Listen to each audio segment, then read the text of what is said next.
This is an elevated garden bed on wheels. This was sent over for me to try out. It's a raised metal garden bed with a really solid frame, so once it's filled, it feels stable and holds a good amount of soil.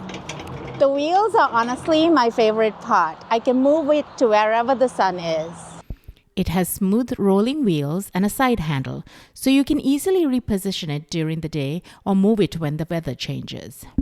I can roll it away from deer or harsh weather, which makes a big difference. It also comes with a felt grow bag inside, which helps with drainage and keeps roots from overheating against the metal. This is actually the perfect size, not too big, but enough space to grow a lot. The depth works well for herbs, greens, and even small vegetables. There's also a storage shelf underneath, which is nice for keeping tools or extra supplies where you need them.